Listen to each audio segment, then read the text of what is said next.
no livro de Lucas, Evangelho de Jesus, segundo escreveu Lucas, capítulo de número 8, versículo 22. Vou ser bem simplório, não serei loquaz, não serei prolixo, não serei demorado, mas a palavra precisa de ser pregada. Eu tenho certeza que nesses tempos que nos resta, Deus irá falar conosco, amém? Eu quero agradecer a Deus pelo livramento que Ele nos deu. Nós estávamos saindo do hotel e o Senhor deu um livramento para mim e para o evangelista Argeles, um livramento que eu vi a própria mão de Deus cuidando de nós. O inimigo não queria que nós estivéssemos aqui, mas eu vi a mão de Deus nos guardando, nos protegendo.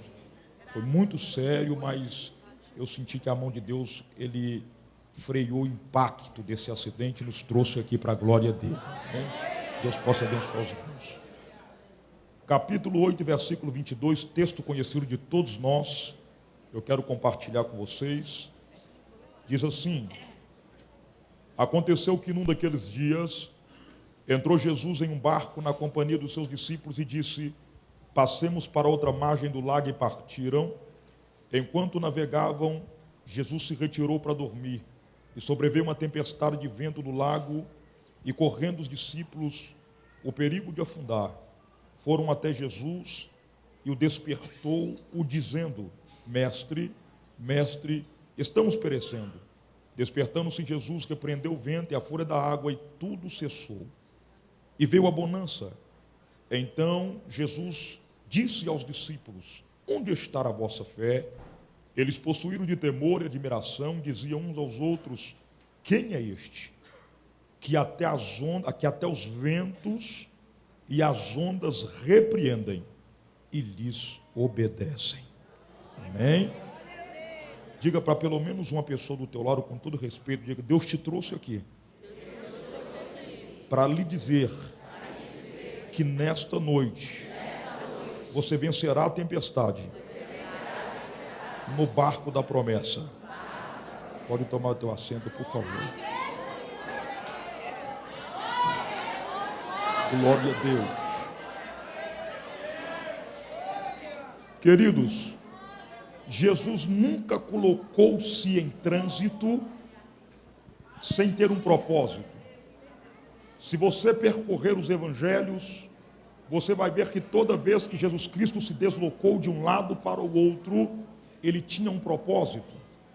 Lucas, no capítulo de número 8, versículo 22, quando ele está monografando esse capítulo, ele está informando para nós que, mais uma vez, Jesus está em trânsito.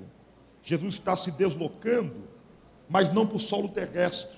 O texto diz que ele entrou dentro de um barco e, na companhia dos seus discípulos, ele expressa uma ordem direta a eles, dizendo: passamos para a outra margem do lago. Vede bem que havia um propósito de Jesus Cristo quando ele entrou dentro desse barco, quando ele deu a ordem para os seus discípulos para com ele atravessar para o outro lado da margem. Eu sei que pelo fato do texto ser conhecido, logo vem na nossa mente que o propósito de Jesus era mostrar para os discípulos que com ele no barco, eles deveriam aumentar a sua fé, eles deveriam acalmar o coração e entender que o controle da natureza, de tudo, está nas suas mãos. Eu entendo também que quando Jesus entrou dentro daquele barco, alguns entendem que o Senhor queria que os discípulos também compreendessem que, uma vez que mesmo ele estando dormindo dentro do barco, eles deveriam acalmar o coração, porque Jesus estava lá e a qualquer hora poderia levantar e mudar a situação da tempestade. Mas na verdade nós sabemos que tudo isso é um propósito, mas havia um propósito a mais. E que propósito é esse? Jesus precisava de chegar em Gadara para poder mudar a sorte, a história da vida de um homem que a Bíblia apelida por nome de Gadareno. Todos nós sabemos a situação que o Gadareno vivia. Todos nós sabemos que ele saiu do seu convívio familiar e agora se tornou morador de um cemitério, cabelos crescidos, unhas crescidas, possesso de demônio, comia de restos mortais no cemitério, e uma vez possesso de espíritos malignos, ele se tornava um homem violento, correntes não seguravam ele, ele enfrentava as autoridades da sua época e ninguém conseguia o deter. Mas Jesus queria chegar lá para arrancar aqueles espíritos malignos do corpo dele, dar a ele a sã consciência, devolvê-lo são para a sua família, devolvê-lo são para a sociedade e fazer do gadareno um anunciante do Cristo que tem poder de mudar a história do homem, seja em qual estágio esse homem esteja. Mas para Cristo cumprir esse propósito, então se faz necessário ele passar por essa rota do lago de Galileia. Para Jesus cumprir, para Jesus ver que esse propósito se torne realidade, fica quase que impossível a colisão de Cristo com a tempestade, porque a tempestade vai estar na rota do caminho de Jesus. Então, para ele cumprir esse propósito, lógico que essa tempestade vai estar lá e haverá esse encontro de Cristo, dos discípulos com essa tempestade. O interessante é que quando nós observamos o texto, nós sabemos bem que o único que tinha a onisciência dentro daquele barco era Jesus. Os discípulos não sabiam que haveria uma tempestade no caminho. Os discípulos não sabiam que haveria uma tempestade na rota. Jesus vivia no corpo da união hipostática, 100% homem e 100% Deus. E como Deus, ele sabia que haveria uma tempestade. Os discípulos, Pedro, Tiago, João e seus companheiros que estavam ali, eles não sabiam que no meio do caminho iriam enfrentar tal tempestade. Mas algo me chama a atenção, porque mesmo eles sem saberem que haveria uma tempestade no caminho, quando Jesus Cristo deu uma ordem direta para eles dizendo, passemos para a margem do outro lado, do lago de Galileia, você vai ver que nenhum dos discípulos abriram a boca para poder questionar a Jesus. Pastor Tiago, deveriam questionar, porque é Jesus que está dando uma ordem. Olhe bem, quando o Senhor Jesus chamou Pedro, Tiago e João, estamos falando de 3 homens que tinham um alto teor de conhecimento acerca de tempestade, de mar, de lago, de peixe, de barco, porque esses homens viviam de pesca. Então, quando você vê Jesus chamando a Pedro e seus companheiros, Tiago e João, você vai ver que eles estavam pescando, ou melhor dizendo, Pedro estava pescando, exercendo o ofício da sua profissão, a pescaria. E é óbvio que Pedro ser chamado para o ministério, ele já tinha pescado no lago da Galileia. E Pedro conhecia os perigos daquele lago de Galileia. Por que não dizer Tiago e João conheciam os perigos do lago de Galileia? Porque na nossa ótica, aquela tempestade apareceu só no dia que Jesus decidiu atravessar. Mas quando você vai para a ciência quântica daquela região geográfica de Gadara, eles dizem que por mais ou menos 3 vezes a 4 vezes no mês, tempestades fortes vinham sobre o lago de Galileia, e pela extensão grande que era aquele lago, muitos marinheiros, muitos pescadores perdiam seus barcos, perdiam as suas pescas, e muitos morriam naquele lago. Pedro sabia o perigo do lago de Galileia. Talvez Pedro, quando o Senhor falou com eles assim, passemos para o outro lado da margem de Galileia, poderia ter levantado e dito, Senhor, vamos mudar a rota, eu sou pescador experiente. Eu sei que esse lago de Galileia é um lago perigoso. Eu sei que esse lago de Galileia ele é inconstante, ele está tranquilo aqui, mas quando chega a tarde, ventos fortes começam a bater, tempestade chega e tomba barco. Tiago e João também poderia fazer esse questionamento para o Senhor, mas você vai ver que eles não vão questionar, poderiam questionar, vão ficar calados. Ah, pastor, mas é Jesus que está dando a ordem, é Jesus que está dizendo, tudo bem, mas Jesus Cristo ele sempre foi aberto para opiniões. Jesus é ético. Se um deles levantasse para poder falar, Jesus, vamos mudar a rota, é lógico que Jesus iria parar para ouvir a opinião que eles tinham para poder dar. Só que quando olhamos para dentro do texto, entendemos assim, há uma ordem expressa, há uma ordem direta, passemos para o outro lado. Pastor, não questionaram porque é Jesus. Não, Senhor. Os discípulos não questionam o Senhor, não é porque ele está debaixo de uma ordem direta. Os discípulos entenderam que aquela ordem que Jesus Cristo deu para eles é uma promessa da parte do Senhor. Para os discípulos, aquela ordem é uma promessa. Porque quando Jesus Cristo disse assim, passemos para o outro lado, os discípulos estão entendendo que, se é Jesus que está dizendo, eles agora estão debaixo de uma promessa do Senhor. É como se Jesus estivesse dizendo assim, independente de qualquer coisa que acontecer no caminho, na rota da navegação, nós iremos chegar do outro lado. Eu não seria imaturo e nem menino de dizer que esta palavra passar para o outro lado seria uma promessa, se fosse Pedro, Tiago, ou João, ou Natanael, ou Bartolomeu, ou Tomé que tivesse dito, passemos para o outro lado. Por quê, pastor? Porque o homem é limitado. Eu, com esse microfone nas minhas mãos, eu posso dizer aqui para os irmãos, ou fazer para os irmãos, muitas promessas, e não conseguir cumprir a metade dessas promessas. Mas nós estamos falando de Pedro, não estamos falando de Tiago ou de João. Nós estamos falando de um Cristo que, uma vez que ele faz promessa, as suas promessas nunca ficam infalíveis, elas são verdadeiras e se cumprem. Estamos falando de um Cristo que ele não é homem para mentir, aleluia. Ele fala e ele cumpre as suas promessas. Escute bem, porque eu entendo aqui que se esses homens pegaram esta palavra como uma promessa para eles, então eles estão entendendo agora que eles não entraram em qualquer barco. A partir do momento que Cristo disse, passemos para o outro lado, aquele barco se torna diferente de todos os outros barcos que estavam ali de travessia, porque havia vários barcos de travessia ali. Quando eles entram dentro daquele barco, qualquer barco pareado com o barco de Jesus, simplesmente recebe o nome de barco de travessia. Mas quando os discípulos entraram naquele barco com Jesus, e Jesus deu a ordem, passemos para o outro lado, então esse barco agora passa a ter um nome. Que nome? O barco da promessa do Senhor Jesus. Qual que é o denominador para essa promessa se cumprir?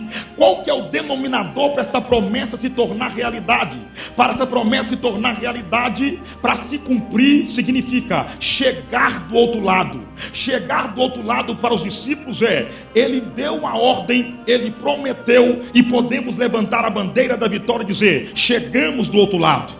Chegar do outro lado é os discípulos olhar e dizer, a promessa dele não falha. Quando ele promete, ele cumpre, e nós estamos aqui de enxuto seco do outro lado, porque ele falou e nós conseguimos chegar. Aqueles homens então estão debaixo de uma promessa, estão no barco da promessa do Senhor Jesus. Eu tenho certeza cabal que 90% desses crentes que me ouvem, dessas mulheres de Deus que me ouvem, desses homens de Deus que me ouvem, são portadores de uma promessa da parte do Senhor. Nós só estamos aqui porque nós somos portadores de uma promessa. Nós estamos aqui porque um dia o Senhor fez promessa para nós, e é por isso que nós estamos hoje aqui. E eu sei que há pessoas aqui que estão vivendo promessas de Deus, outras que vão viver promessas de Deus, outras que estão no caminho para viver as promessas do Senhor. Tem alguém que me ouve aqui que Deus prometeu que vai salvar toda a sua casa. Tem alguém que me ouve aqui que Deus prometeu que vai gravar um CD. Tem alguém aqui que me ouve que Deus prometeu que vai ser um pregador, uma pregadora, vai ser um missionário, vai ser uma missionária.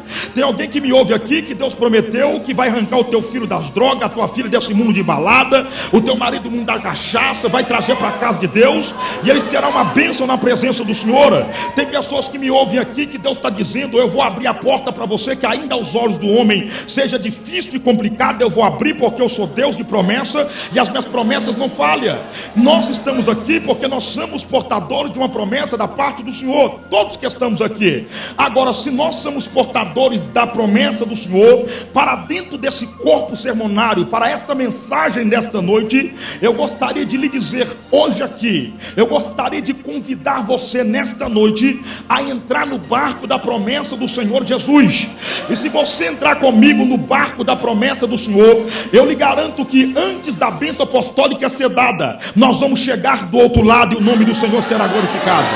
Nós vamos chegar do outro lado e o nome do Senhor será glorificado. Então percebe-se bem, se você permite-se entrar no barco da promessa do Senhor, é necessário você compreender três realidades que aqueles homens viveram no barco. Qual é, pastor? Todo barco, quando começa a sua navegação, ele tem que passar por três rotações, e é simples, é chamado de começo de navegação, meio de navegação e final de navegação. Todo barco, quando começa a sua navegação, passa por essas três rotas. começo, meio e fim. O barco dos discípulos tiveram que passar pelo começo, teve que passar pelo meio, até chegar ao final da navegação. E veja bem que isso é muito interessante, porque quando estamos no começo da navegação, nós temos a prova cabal, nós temos duas certezas cabal de que quando estamos no barco da promessa do Senhor, nós vamos conseguir chegar do outro lado. Por quê? Porque uma vez que você está no barco da promessa do Senhor Jesus, que essa certeza vai ser clareada, ou vai clarear na sua mente, é que quem fez a promessa para você não foi Pedro, não foi Tiago e não foi João. Quem fez a promessa para você foi Jesus Cristo de Nazaré. Se Jesus Cristo fez a promessa para você, pode levantar tsunami, maremoto, Katrina, pode a terra abalar, pode levantar o inferno, pode levantar feiticeiro, macumbeiro, pode levantar quem quiser. Se Jesus falou que você vai chegar do outro lado, você vai chegar do outro lado. Glória a Deus. Segundo, a segunda certeza que eu tenho que eu vou conseguir chegar do outro lado no barco da promessa, é que além de Jesus Cristo fazer a promessa para mim, Ele não diz assim para mim: pega os remos e agora se vira, rema sozinho porque eu já te dei a promessa, agora você se vira para chegar do outro lado. Não, Senhor. Além dele dar para nós a promessa, Ele entra dentro do barco com a gente, a fim de garantir a nossa chegada do outro lado. Se eu tenho essas duas provas cabais, se eu tenho essas duas certezas aqui, que Jesus Cristo está me dando, é lógico que eu vou levantar a minha cabeça, eu vou pegar os meus remos, e eu vou colocar toda a força que eu tenho, toda a velocidade que eu tenho, para mim conseguir chegar do outro lado, porque eu tenho duas garantias. Só que você precisa de entender uma coisa: nesse barco da promessa de Jesus, cada um tem um tempo determinado para chegar do outro lado. Existem pessoas que vai reimar um mês e vai chegar do outro lado, outras vão reimar 6 meses para chegar do outro lado, outros vai reimar 3 anos para chegar do outro lado, outros vai reimar 5 anos para chegar do outro lado. Quem determina o tempo da chegada do outro lado não é o pastor, não é o pregador, não é a irmã. Quem determina o tempo da chegada do outro lado é o próprio Deus, porque o tempo está na mão dele, o controle do tempo está na mão dele. Então cada um tem um tempo determinado. Existem pessoas que precisam de entender que para ele o Senhor decretou um tempo. Você vai remar 3 anos e você vai conseguir chegar do outro lado. Para você vai remar 1 mês e vai conseguir chegar do outro lado. Eu pastoreei a igreja há 10 anos e eu me lembro bem que uma pessoa chegou na igreja, uma senhora chegou na igreja e ela aceitou Jesus como teu Salvador. Aí o Espírito Santo falou assim comigo: diga para ela que dentro de 1 mês toda a casa dela vai estar dentro da igreja aceitando Jesus. Aquela mulher remou 1 mês, ela ficou vindo na igreja, participando da oração, e ela remou 1 mês. Quando deu 1 mês certinho, entrou o filho, depois veio o marido, depois veio a filha, depois veio outro filho, e entrou e aceitou Jesus. Eu conheço mulheres da igreja, mulheres de oração, mulheres que pagam preço, que estão 15 anos, que ficaram 15 anos orando, depois de 10 anos, 15 anos remando. Jesus disse: depois de 15 anos agora, eu vou fazer com que toda a sua família seja salva, eu vou abrir as portas que estavam fechadas, porque é o tempo determinado. Para você entender melhor, eu conheço pregadores que estão remando 15 anos e não conseguiam reconhecimento. Eu conheço pregadores que estão remando 1 ano e já está reconhecido, está tendo oportunidade, está sendo honrado. Eu conheço cantores que gravaram 20 CD e até hoje não foram reconhecidos, estão remando 15 anos. Já conheço cantores que gravaram 2 hinos e estourou no Brasil. Eu conheço um cantor que estourou com 1 hino só e está no Brasil inteiro, porque remou apenas 2 anos, 2 CD gravados. Está aí, pastor, por que essas pessoas que demoraram chegar do outro lado, por que essas pessoas demoraram chegar do outro lado? Estão em pecado, pastor? Estão errados com Deus? Não, é porque Deus tem um tempo determinado para cada um. O problema é que quando você está no barco da promessa e você começa a remar, você tem que compreender que esse barco aqui, esse barco não é movido a motor, esse barco não é movido a gasolina. O barco da promessa do Senhor Jesus não é movido a álcool. Esse barco da promessa é movido à tua fé. Esse barco é movido à tua fé. Se traçarmos para um plano técnico, esse barco é movido a técnica a remo, tem que pegar os remos e tem que remar. E você sabe que quando você pega um barco de canoa para você remar, no começo é mil maravilha, porque você está com a força toda. No começo da navegação, você pega e acelera 100 por hora, mas o tempo vai passando e quando você observa que as margens estão demorando a aparecer na sua frente, você não consegue chegar lá rápido, o negócio começa a ficar complicado. Por quê? Porque agora quem está remando a 100, agora está remando a 30, remando a 50, porque ele está 1 ano remando, mas não vê o outro lado.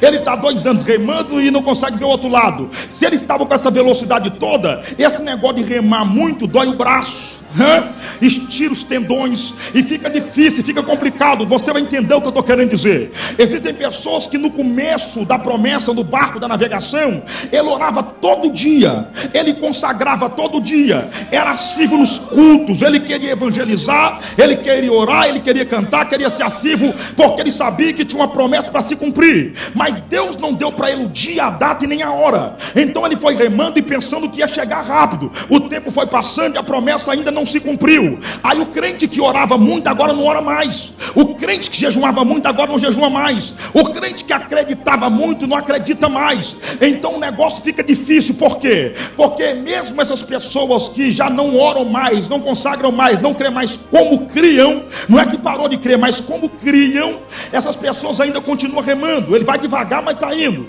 Ele vai lento, mas está indo. Aí todo mundo está olhando dizendo: olha só a luta que ela está passando, olha a prova que esse homem está passando, e ele está devagar, mas está remando, ele está remando. E mesmo remando devagar, então significa que o barco está andando, o barco não está parado, ele está devagar, mas o barco ainda continua seguindo em frente. Aí chega um determinado momento que ele chega no meio da navegação. Aí quando o crente chega no meio da navegação, é aquela hora que todo mundo fala assim: agora vai dar certo, quer ver?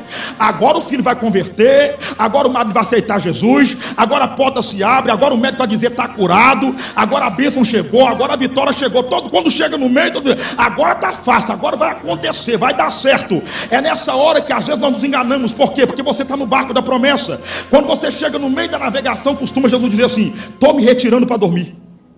Você chega no meio da navegação, todo mundo dizendo: vai ser bênção, vai ser vitória, vai ser, agora vai dar certo. Aí Jesus se levanta e diz: estou me retirando para me poder dormir.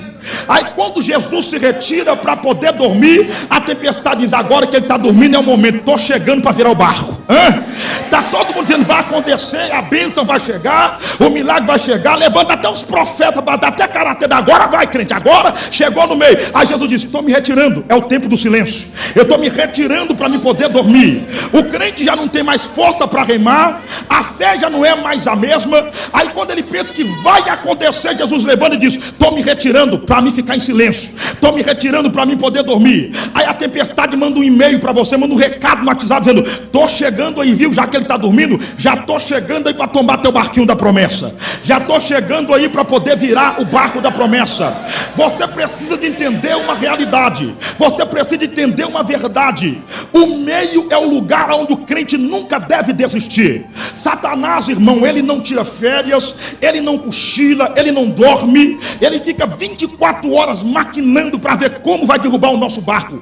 Quem descansa é nós, quem cochila é nós, quem tira férias é nós, ele não. Entenda uma realidade: o inimigo da igreja, ele nunca vai mandar a tempestade no começo da navegação. Por quê? Porque no começo da navegação você está com a força toda. No começo da navegação você está com a força 100%, e com a força 100% você fala: estou disposto a encarar qualquer um, eu tenho uma promessa e eu vou para cima, pode levantar quem quiser, eu vou para cima. Mas ele vai te observando, porque ele é paciente, ele vai olhando: eu quero ver se ele vai chegar rápido lá, porque vai chegar um momento que ele vai chegar no meio, e a força dela já não vai ser mais a mesma, a força dele já não vai ser mais a mesma. Então quando ele chegar no meio, ele já não tem tanta força mais. Vai ser a hora que eu vou mandar o barco para cima, vai ser a hora que eu vou mandar a tempestade para virar o barco dele. Jesus está falando hoje aqui. Você viu essas irmãs que estão cantando com alegria no rosto? Você viu essas irmãs que apresentaram aqui, parecendo que está tudo bem, não parece? Parece que está tudo ok, cantaram, jubilaram, levantaram mão para cima.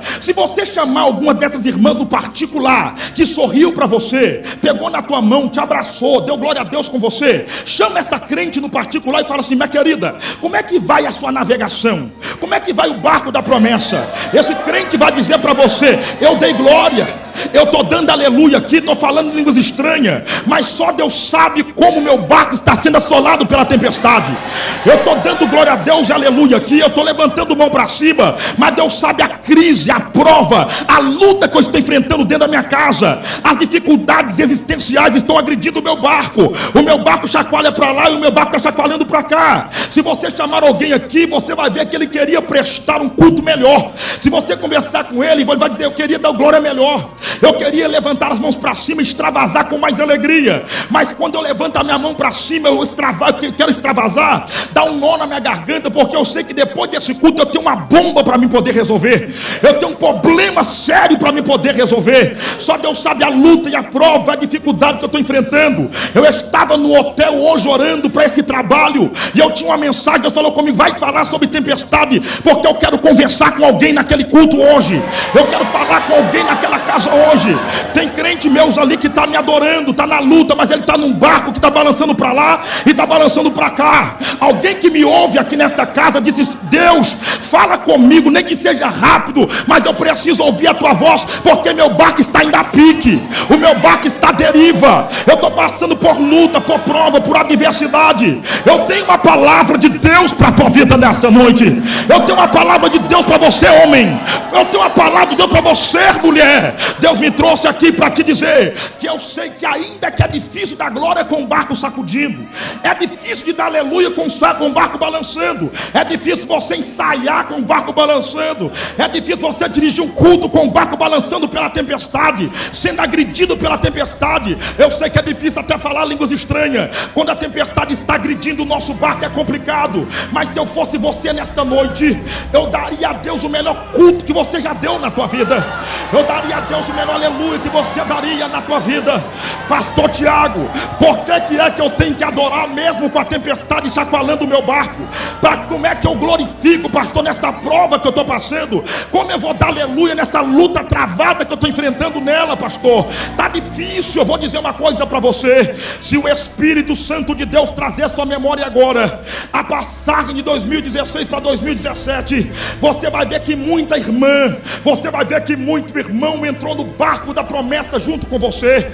Pessoas que tinham promessa de família ser salva, pessoas que tinham promessa de ser batizado com o Espírito Santo, pessoas que tinham promessa de ser curada, pessoas que tinham promessa de Deus salvar a família toda, pessoas que tinham promessa de Deus usar, pessoas que eram bombardeadas por promessa de Deus. Essas pessoas, se você olhar agora, você vai lembrar que muitas delas não estão sentadas no banco onde você está, muitas delas não estão participando mais de um culto. Sabe por quê? Porque elas chegaram no meio da navegação, e quando elas chegaram no meio da navegação, sabe qual foi o entendimento delas? Elas entenderam que a tempestade era maior do que a promessa de Jesus Cristo na vida delas de chegar do outro lado. Então, quando elas olharam a tempestade, entenderam que não dava para ir para frente, que não dava para encarar, que não dava para enfrentar. Então a maioria delas pularam do barco. Alguns pulou do barco, outros remaram para trás, outros pegaram um barco e disseram: me ajuda, porque eu tenho que recuar, eu tenho que voltar para trás, não dá para prosseguir. Outros voltaram a nado. Essas pessoas agora, a maioria delas estão desviadas, estão longe da presença do Senhor, com ministérios frustrados, família destruída, sonhos sem ser realizado, porque olharam para a tempestade e temeram, olharam para a tempestade e viram que a tempestade era maior do que a promessa, acreditaram assim e pularam do barco. Deus está falando com você nesta noite aqui. Se Deus trazer essa memória, você vai lembrar daquela irmã que deveria estar aí, você vai lembrar daquele varão que deveria estar do teu lado e não está, você vai lembrar daquele jovem que deveria estar no culto e ele também não está. É porque ele abandonou o barco da promessa, ele pulou do barco, ele não aguentou o chaculejo da tempestade, ele pulou e saiu do barco da promessa. Mas se você entender nesta noite, você vai ver que você é a pessoa mais vitoriosa do planeta Terra. Por que, pastor Tiago? Porque mesmo que a tempestade sacoalando o teu barco, mesmo a tempestade agredindo o teu barco, dê uma olhadinha e observa onde você está. Dê uma olhadinha e veja onde você está. Se você está nesse culto aqui, mesmo que a tempestade sacudindo o teu barco, levantando mão para cima, dando glória a Deus, falando línguas estranhas, isso significa que quando você chegou no meio da tempestade, você olhou para a tempestade e disse para ela: o negócio é o seguinte, você você pode até chacoalhar meu barco, você pode até tentar levar meu barco a pique, mas eu não vou abandonar meus remos, eu não vou remar para trás, eu não vou pular do barco, porque a promessa de Jesus para mim não é voltar para trás, não é pular do barco. A promessa de Jesus para mim é chegar do outro lado. A promessa de Jesus para mim é atravessar para o outro lado. Escuta, porque Deus está falando aqui. Você esgotou a tua última força até esse congresso. Você já não tinha mais força para remar, você não tinha mais força para poder prosseguir. Tem alguém que me ouve aqui, que está segurando no final do cabo do remo, porque não tem mais força para segurar, não tem mais força para remar, e está todo mundo dizendo: quer ver? Ela vai largar o barco, quer ver? Ele vai abandonar o remo, quer ver? Vai desistir. Mas o Espírito da revelação bíblica me trouxe hoje nesta casa aqui para poder te dizer: levante a tua cabeça hoje, porque Deus está renovando as tuas forças nesta casa, nesta noite. Deus me trouxe, aleluia, oh glória, Deus me trouxe hoje aqui para te dizer: assim como a águia se renova, ela está renovando a tua força nesta noite. Eu estou pregando aqui e Deus está mandando vitamina do céu para a tua vida, para você voltar a pegar o remo de novo, para você voltar a remar de novo. Levante a tua cabeça, mulher, levante a tua cabeça, homem. Ninguém vai ver o teu projeto ir a pique, ninguém vai ver a tua família ir a pique, ninguém vai ver o teu sonho ir a pique. Se Deus prometeu que teu marido vai converter, ele vai. Se Deus prometeu que teu filho vai ser salvo, vai. Se Deus prometeu que vai te batizar, se Deus prometeu que vai gravar CD, se Deus prometeu que vai curar, ele vai. Levante a tua cabeça, porque Deus está. Oh glória, orimicanto nerebachai. Eu estou sentindo uma glória de Deus aqui, eu estou sentindo uma graça de Deus aqui. Laituica manda labacheia. Olha aqui, crente, olha aqui. Eu gostaria de lembrar você, eu gostaria de lembrar você nesta noite. Eu gostaria de dizer para você, dirigente de círculo de oração, eu gostaria de dizer para você, componente de círculo de oração, eu gostaria de dizer para você, pastor de igreja, eu gostaria de dizer para você, homem, jovem, mulher que está aqui: Jesus não nos dá o direito de nós desistir no meio. Eu vou dizer de novo: Jesus não nos dá o direito de nós pararmos no meio, de nós desistirmos no meio. Por quê, pastor? Porque seria muita ingratidão, nós seríamos ingratos demais se nós parássemos no meio da navegação. Por quê, pastor Tiago? Eu vou te dizer: por minha causa e por sua causa, ele não desistiu no meio, ele não desistiu no meio. Como assim, pastor? Ele foi crucificado no meio, aleluia. Ele foi crucificado no meio de dois ladrões. Colocaram ele lá e diziam assim para ele: Marcelino, diziam: ei, desce daí, salva a ti mesmo, você não salva todo mundo. Ele poderia dizer: eu vou descer mesmo, esse povo não merece eu morrer por eles. Eu pedir água, eles me deram vinagre para beber. Eu sou rei, em vez de me dar coroa de ouro, me colocaram coroa de espinho. Esse povo aqui me trocou por pedaço de pão quando eu multipliquei pão e peixe e dei para eles comerem. Mas ele não persistiu, ele não desceu da cruz, ele ficou lá no meio. Sabe por quê? Ele permaneceu no meio porque Jesus Cristo sabia que aquela sexta-feira era uma sexta-feira de tempestade. Aquela tempestade ia passar, mas o domingo da ressurreição ia chegar. O domingo da ressurreição ia chegar. Jesus está falando nessa casa, Jesus está falando com você aqui. Levante a tua cabeça, porque é só uma sexta-feira de tempestade, entendeu? É só um tempo de tempestade, ela vai passar. Eu sei que dói, eu sei que machuca, mas você é portador de uma promessa. Se Jesus Cristo não desistiu, você vai desistir? O Senhor está te dizendo: a tua promessa te espera logo ali do outro lado. A tua promessa te espera logo ali do outro lado. Louvado é o nome do Senhor dos Exércitos. Eu gostaria que você levantasse a tua mão assim para o alto e dissesse assim: eu creio. Diga: eu creio que nesta noite eu vou chegar do outro lado. Eu também acredito que você vai chegar do outro lado. Mas olha aqui, eu vou correr para mim terminar. Olha aqui para mim, esses homens vão conseguir chegar do outro lado. Sabe por quê? Porque o que define o ápice de chegar do outro lado, o que define o ápice do milagre, não é o começo e não é o fim. O que define o ápice do teu milagre é o meio. Porque o meio está na sua decisão. Se você parar no meio, todo mundo vai dizer: aquela mulher ali tem promessa, mas é covarde. Aquele homem ali tem promessa, mas é covarde. No meio ele largou os remos e voltou para trás. Mas se você seguir em frente e chegar do outro lado, todo mundo vai ter que olhar e vai dizer: eu não falei? Ela até passou por luta, ela até passou por adversidade, mas dá uma olhadinha e veja o tamanho da bandeira da vitória que ele está tirando do outro lado. É no meio que se define. Você vai conseguir chegar do outro lado, você vai conseguir chegar lá. Mas só que se faz necessário entender que às vezes nós vacilamos no meio da navegação. Como assim, pastor? Eu vou lhe provar na Bíblia. Eu não sei se vai dar para falar os 3 tópicos, mas eu vou lhe mostrar dentro do texto que esses discípulos aqui, mesmo com Jesus dentro do barco, eles cometeram 3 erros que quase que o barco culminou-se em um naufrágio. Erros esse que nós jamais deveríamos cometer. Que erro é esse, pastor Tiago? O primeiro erro que eles cometeram no barco da promessa foi trocar a presença pela experiência. Foi trocar a presença pela experiência. Lembra quando Jesus disse assim: estou me retirando para mim poder dormir? Quem vai assumir a frente do barco? Quem vai assumir a frente da navegação?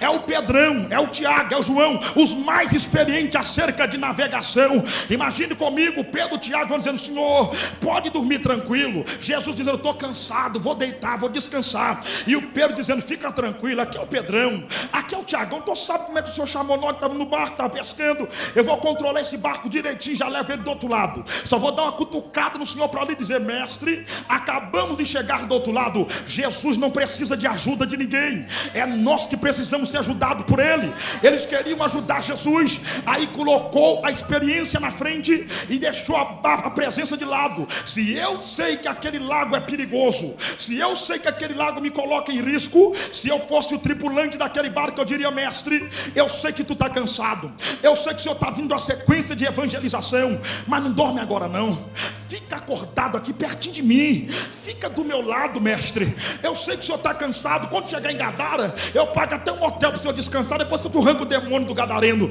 mas fica do meu lado, porque quando o senhor está perto do meu lado, a minha fé fica mais sólida, a minha visão fica mais ampla, a minha fé eleva.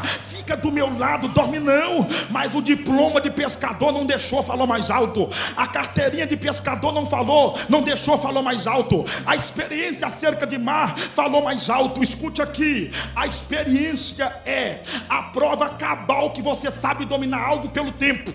A experiência é a prova cabal que você sabe fazer pelo tempo. Mas a experiência não te dá certeza que aquilo que você sabe fazer sempre vai dar certo. Uma hora pode dar errado, uma hora pode falhar, uma hora pode não acontecer. Foi o que aconteceu com eles. Eles estavam acostumados a entrar no mar e voltar para casa, mas nesse dia aqui a tempestade chegou e disse: eu quero ver se sua experiência vai conseguir resolver a situação. Olha aqui para mim, crente, porque Deus está falando aqui nesta casa. Me desculpe, mas eu tenho que dizer: estamos vivendo hoje, nos últimos dias da igreja aqui na terra, a valorização da experiência e o abandono da presença. A valorização da experiência e o abandono da presença. Nessa minha curta caminhada de 18 anos como pregador, eu estou cansado de pregar em igrejas superlotadas, lotadas de crentes, lotadas de jovens, de mulheres, de homens, mas lotadas só de massa humana, mas vazias de presença. Nunca se viu nessa atualidade tantos pregadores cantores cantarem com experiência, com domínio de contralto, baixo e tenor, mas vazios de presença. Nunca se viu tantos pregadores subir no nosso púlpito, assumir o microfone e pregar com sabedoria, pregar com experiência, domínio grego, hebraico, aramaico, mas vazios de presença. Nunca se viu tanta gente levantar para cantar, vazios de presença, cheio de experiência. Olha o que Deus está falando hoje aqui nesta casa conosco. Olha o que Deus está falando comigo e o que Deus está falando com você. A presença de Deus está ficando lá de fora de muitas igrejas. Eu digo uma coisa para você: fazer uma mensagem com experiência é muito fácil, fazer um congresso com experiência é muito fácil. Eu quero ver é ter presença, eu quero ver é ter presença, porque quando não tem presença fica só a técnica.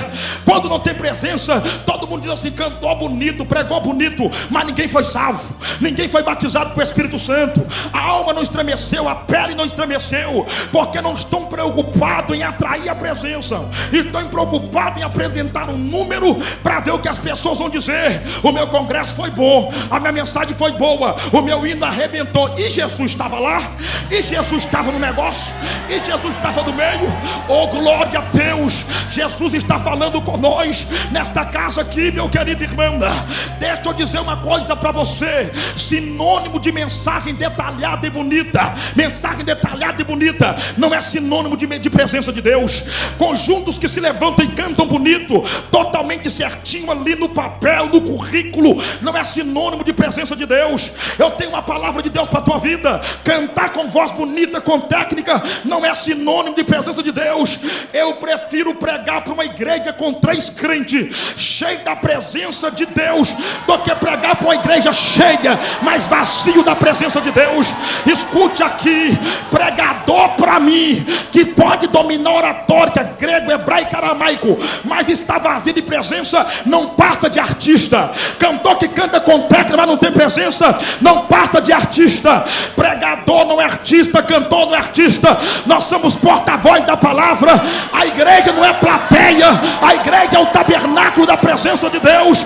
Escute, porque eu estou dizendo algo sério aqui. Sabe por que que tem muita igreja vivendo tempestade? Sabe por que que tem muito crente passando por tempestade? Eu vou te dizer: às vezes é necessário. Por quê? Porque tem gente que valoriza a presença só quando a tempestade chega. Eu vou repetir: tem gente que valoriza a presença só quando a tempestade chega. Enquanto não tinha tempestade, deixa ele dormir para lá. Enquanto não tem tempestade, deixa ele babar lá na cabeceira do barco, tranquilo lá. Mas quando a tempestade chegou, chama ele que só ele pode socorrer. Jesus me trouxe aqui nesta casa para poder te perguntar: quem é você? Você adora só quando tem tempestade? Você valoriza a presença só quando tem tempestade? Ou você espera a tempestade chegar para você ir orar? Ou você espera a tempestade chegar para você ir jejuar? Ou você espera a tempestade chegar para você dar lugar? Eu tenho uma palavra de Deus nesta noite aqui. Eu tenho uma palavra de Deus nesta noite aqui. A presença dele é mais importante do que a roupa do conjunto, do que a máscara do pregador. A presença dele é tudo aqui. Sem a presença dele não dá, sem a presença dele não anda. Dentro desse contexto aqui, experiência não vence tempestade, experiência não cura, experiência não batiza, experiência não abre porta, experiência não levanta, experiência não dá dor, experiência não capacita. Mas eu te garanto: a presença cura, a presença batiza, a presença abre porta, a presença levanta.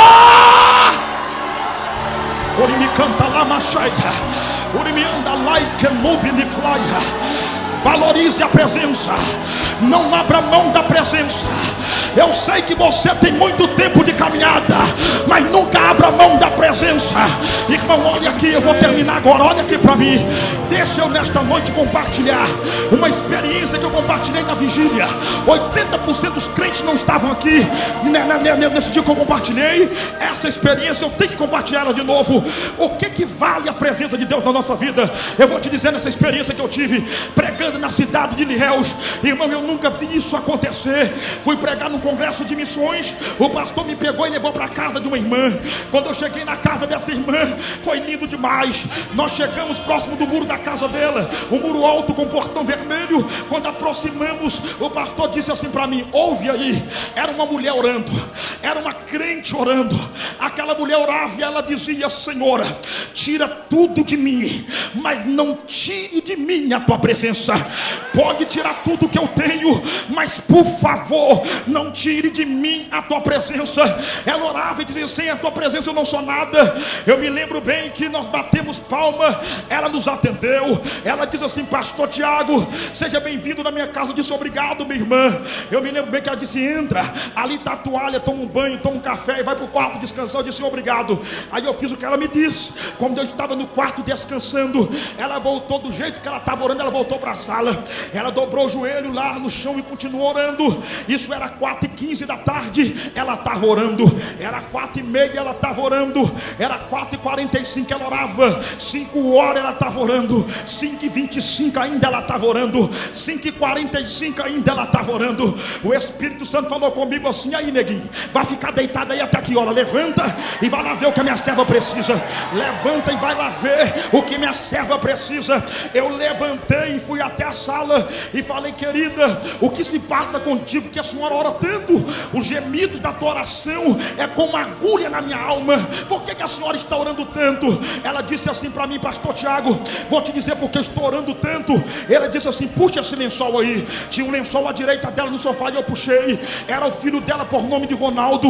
O rapaz estava magro, seco, pele, osso e o coração batendo, os dentes cerrados, o olho fundo. Eu disse: o que se passa com ele, minha irmã? Ela disse assim: meu filho, pastor, ele é fruto de promessa.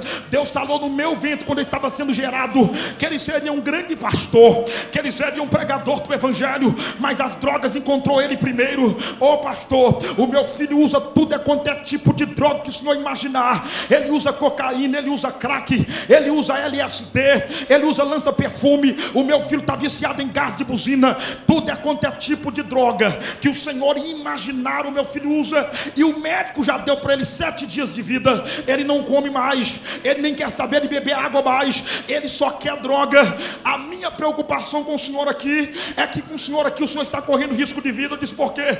Porque meu filho deve 5 mil de droga e disseram que vão matar ele na minha frente. Eu já mandei ele para casa da minha irmã 2 vezes e ele conseguiu escapar, mas já estão sabendo que ele está aqui em casa e eles agora vieram matar o meu filho. Ele disse que vão vir matar meu filho esta semana. Eu disse: irmã, vamos orar. Deus pode fazer um milagre, Deus pode mudar a história daquele homem. Quando eu olhei para aquela irmã de pele escura, joelhos todos marcados de oração, cabelo branco, aquele coquinho, eu disse: meu Deus, tem muita experiência, mas eu consigo ver irradiar na face dela a sua presença. Mulher de presença de Deus na vida. Eu disse: irmão, vamos orar e Deus pode fazer um milagre. Aí quando eu chamei o rapaz, ele disse: não quero que ore por mim, porque eu sei que para mim não tem mais jeito, acabou, para mim não tem mais jeito. Naquele momento eu disse: ele não quer oração, minha irmã. Eu fiquei constrangido porque o esposo dela não estava em casa. Eu disse: eu vou lá para o quarto orar, eu vou orar e Deus pode fazer um milagre. Deus que está na sala e está no quarto, a mão dele não está encolhida, ele pode ir fazer a obra na vida desse rapaz. Aí eu fui lá orar no quarto, estou orando. Quando eu estava orando, depois de 30 minutos, o Espírito Santo falou no meu ouvido: levanta e ora de pé. Eu levantei e comecei a orar de pé. Aí o Espírito Santo falou comigo: direcione a sua cabeça para o lado da janela. Eu olhei para a janela, atrás havia um corredor na casa dela. Quando eu olhei à direita na janela, eu vi 3 vultos passando, correndo. Aí o Espírito Santo falou comigo: corre para a sala, porque vieram matar o Ronaldo. Corre para a sala que vão assassinar o Ronaldo. Eu corri na sala, mas quando eu cheguei na sala, ela estava de joelho e o rapaz estava com a arma nas costas dela, perguntando assim: aonde é que ele está? Eu cheguei e disse: rapazes, não mata o rapaz, não mata o Ronaldo, dá uma chance para ele, deixa Deus converter essa raiva que vocês têm e fazer vocês um pregador do evangelho. Eu me lembro bem que o dono da boca que estava lá disse assim: o negócio é o seguinte, eu comando o bairro, eu sei tudo que passa aqui dentro, eu sei teu nome, eu sei a hora que você chegou, e o negócio é o seguinte, pastor, eu não mexo com crente, eu não mexo com pastor, mas esse camarada está demais, ele me deve a 5 mil, tu tem 5 mil para poder me pagar? Tu tem esse dinheiro para me dar? Eu disse: agora aqui eu não tenho. Aí ele virou para mim e disse: então o negócio é o seguinte, não intrometa, porque hoje nós vamos acertar a conta aqui. Eu levantei a mão e comecei a clamar a Deus por misericórdia, e ela estava de joelho ainda, ela continuava lá, e eu me lembro bem que ele fez pela última vez disse assim: aonde é que está o rapaz? Aonde que está o Ronaldo? Eu só sei que ela virou a cabeça para trás e disse assim: quer saber aonde está meu Ronaldo? O meu Ronaldo está no esconderijo do Altíssimo. O meu Ronaldo está no esconderijo do Altíssimo. Irmão, eu lembro bem que os rapazes que estavam com ele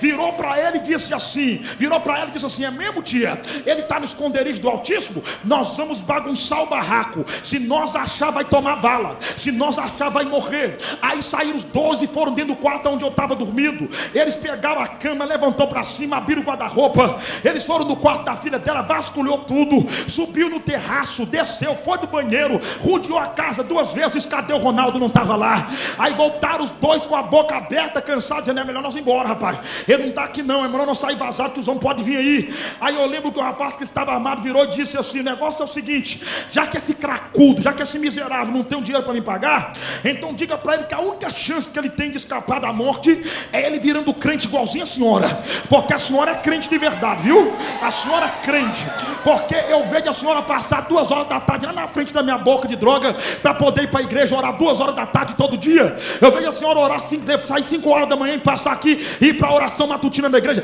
A senhora é crente. Se ele ficar crente igual a senhora, ninguém mexe com ele, mas se sair da igreja é morte. Se sair da igreja vai tomar tiro, mas se ele ficar crente igual a senhora, ninguém vai tocar nele. Já vou dar ordem, ninguém mexe com ele. Aí, irmão, o rapaz pegou a arma, enfiou na cintura e pulou o muro e saiu. Nesse dia eu não aguentei.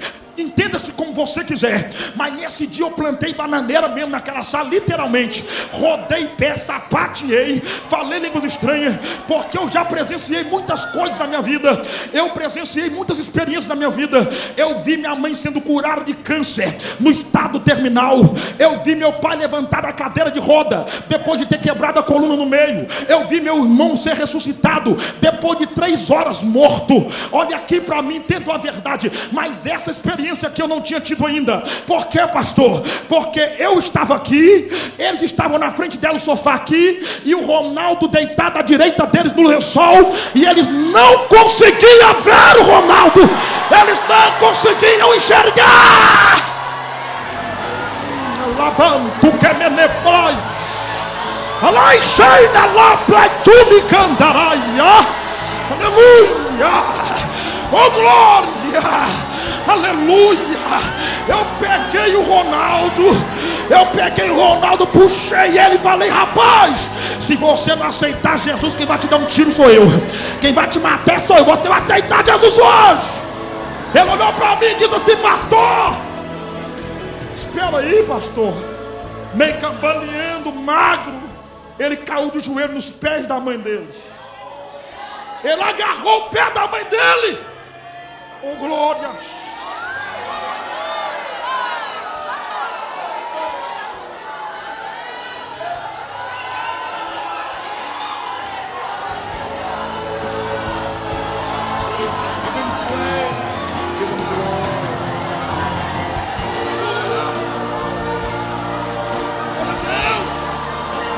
Ela agarrou as pernas dela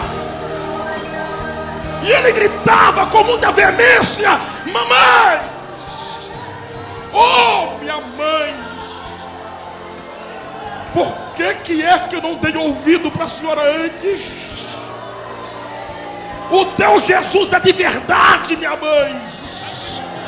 E ela dizia: Ronaldo, fala baixo, meu filho, eles podem estar aí, Ronaldo. Ela disse: não falo. Eles podem estar escondidos. Ronaldo disse: eu vou gritar. Ele virou para ela e disse assim: a senhora está mandando eu falar baixo porque a senhora não viu o que eu vi. A senhora está mandando eu falar baixo porque a senhora não enxergou o que eu vi. Eu estava com o lençol sobre a cabeça, mas eu estava vendo. A hora que ele colocou a arma nas costas da senhora e disse assim: aonde é que ele está? Que a senhora disse: o meu Ronaldo está no esconderijo do Altíssimo. Levantou um homem de branco do teu lado, minha mãe, e ele foi até o sofá e fez assim com as mãos para o meu lado.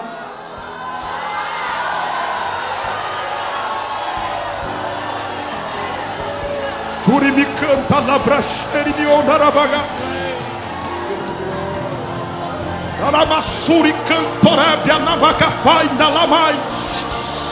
Não despreze a presença dele.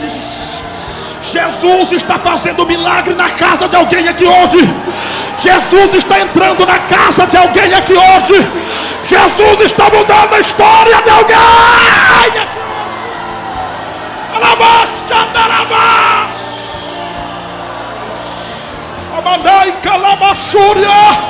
Presença vale mais do que a experiência. Naquela hora ele não tinha roupa. Eu já estou terminando. Ele não tinha roupa para vestir, porque tinha trocado tudo em droga.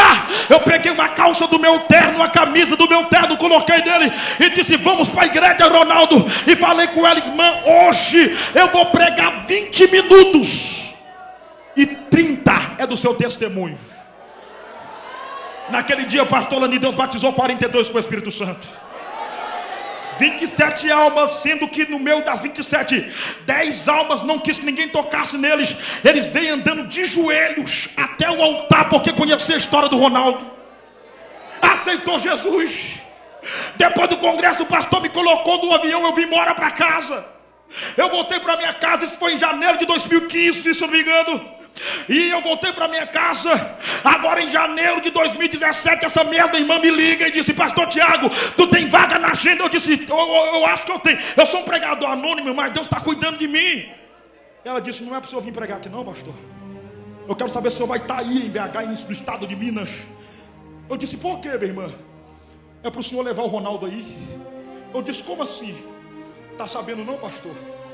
Depois daquele dia que o Ronaldo aceitou Jesus, ele passou pelo discipulado, passou pelo pré-batismo, e no dia do batismo, do tanque batismais, Jesus batizou ele com o Espírito Santo.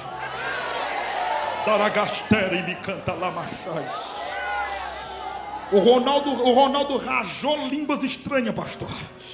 O Ronaldo e o rapaz, mesmo daquele jeito, ele tinha uma expressão bonita, face bonita. Ela disse: Ronaldo está bonito, pastor. E tem mais, está sabendo? O Ronaldo já está noiva com a filha do pastor. Eu disse: é, minha irmã? É. Ela disse: tem mais, pastor. O negócio é o seguinte: o Ronaldo é líder de mocidade regional, já está pregando para tudo quanto é lado, pastor. Porque é isso que a presença faz. E para você entender que quando Jesus se levanta no barco, ele não se levanta para perder tempo. O Ronaldo foi tão restaurado porque aquela mãe tinha a presença de Deus, que em outubro eu vou pregar em uma cidade lá na Bahia. Sabe quem é o pregador da quinta e da sexta? O Ronaldo. Eu sou o pregador do sábado e domingo. Sabe por quê? Porque a presença de Deus faz. Labanda canta lamachuri me candarabahaya. Eu gostaria que você colocasse sobre os seus pés agora, por gentileza. Ori me canto naramagasuri me andarabá. Terei calai chuima namagacheia. Eu sei que a tempestade é dura, é difícil, mas Deus está dizendo: nunca abandone a minha presença. Nunca deixe a minha presença.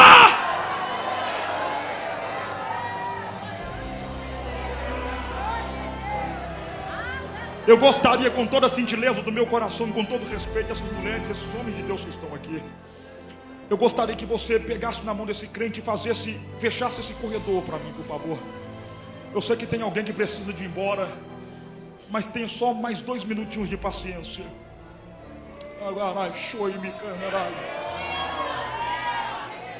Oh, glória a Deus.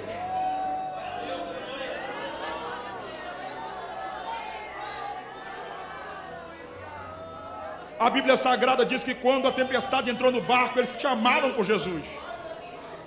Quando Jesus levantou, pastor Lani, acalmou a tempestade. É tão lindo que a Bíblia diz que na sequência veio a bonança. A palavra bonança no original significa ausência de perturbação. O que é que perturbava eles no barco? A tempestade. Jesus disse: fica tranquilo, porque depois da bonança vai ficar leve, vai ficar fácil. Porque o que perturbava não vai perturbar mais. O que causa tristeza não vai causar mais. O que atrasava a navegação não vai atrasar mais. Porque Jesus está enviando bonança para a vida de alguém nessa noite. Alamanto de me clavar a baixeia. Vede bem que jamais os discípulos iriam conseguir controlar a tempestade, pastor. Sabe por quê? Porque enquanto os discípulos estavam tentando vencer a tempestade sem chamar Jesus, aquela batalha no barco era uma luta de criatura versus criatura. Pegou? Pedro e seus companheiros são criaturas.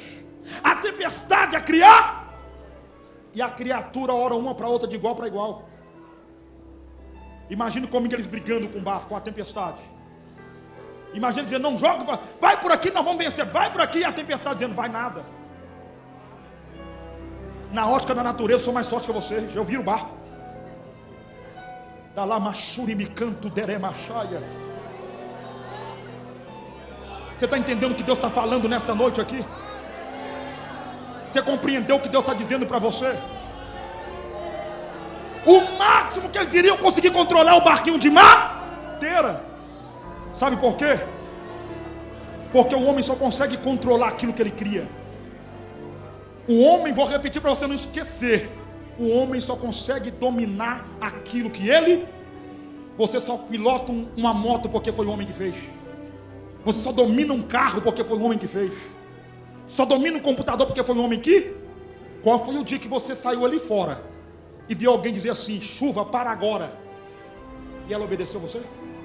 Vento, não bate em mim não, que eu não quero. E o vento te obedeceu.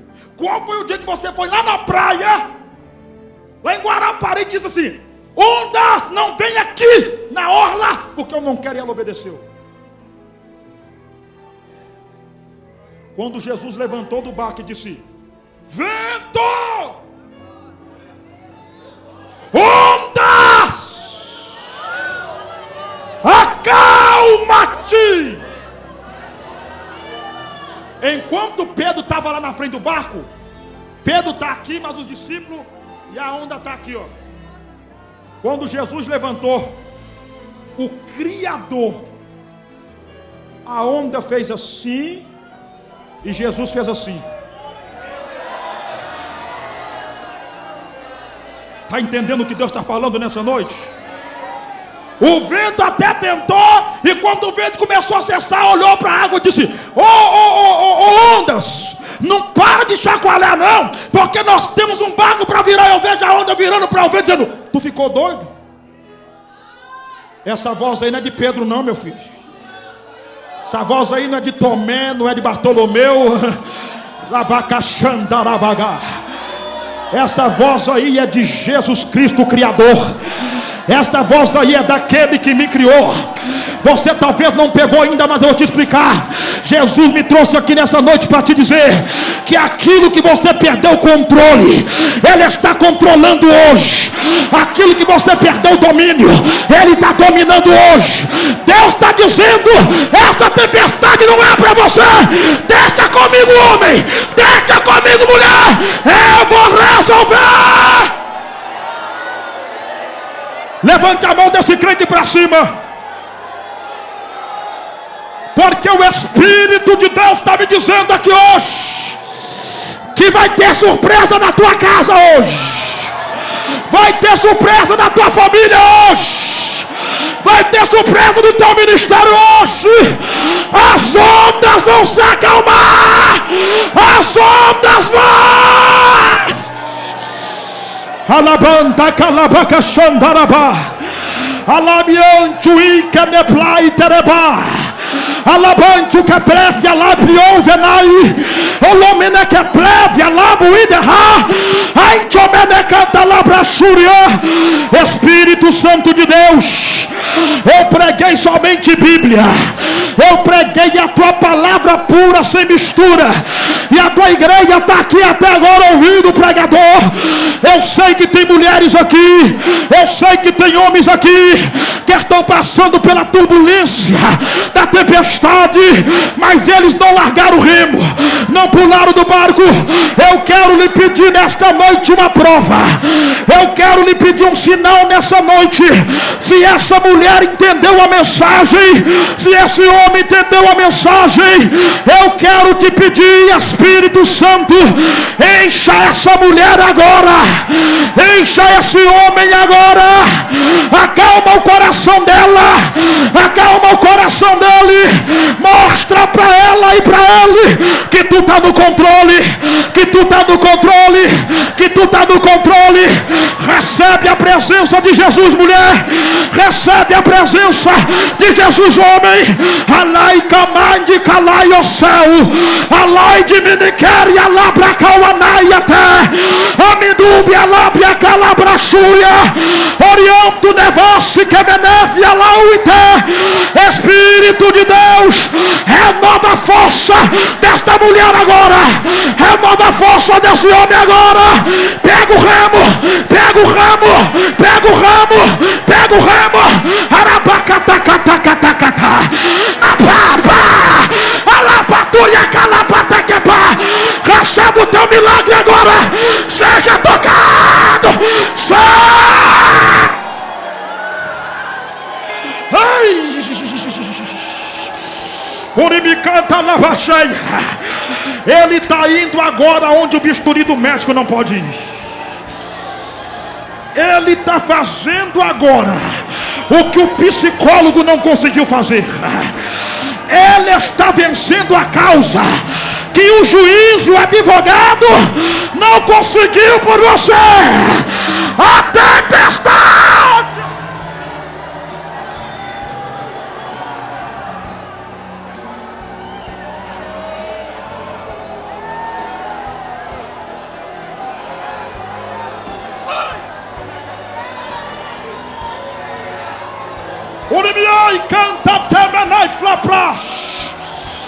Você verá a vitória da tua família, você verá a vitória da tua casa. A tempestade não vai matar aquele homem, a tempestade não vai matar aquela moça, a tempestade não vai matar aquele rapaz. Deus me trouxe aqui para te dizer: a tua família está no barco da promessa, a tua família está, a tua família está.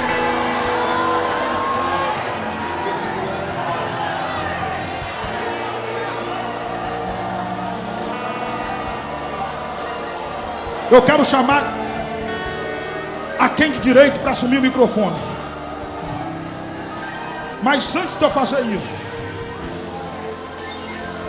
mulher com mulher e homem com homem, você vai escolher uma pessoa do teu lado e você vai dar um abraço nela e vai dizer assim: parabéns, você acabou de chegar do outro lado.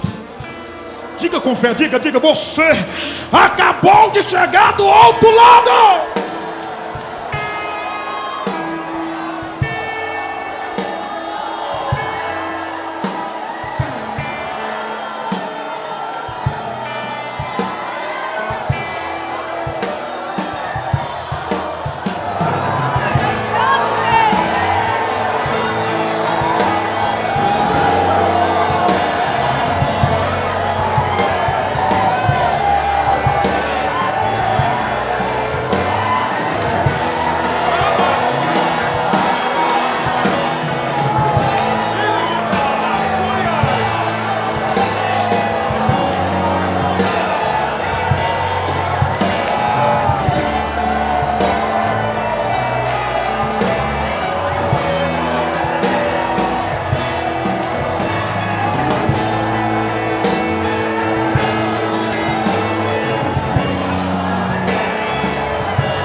Glória a Deus. Glória a Deus.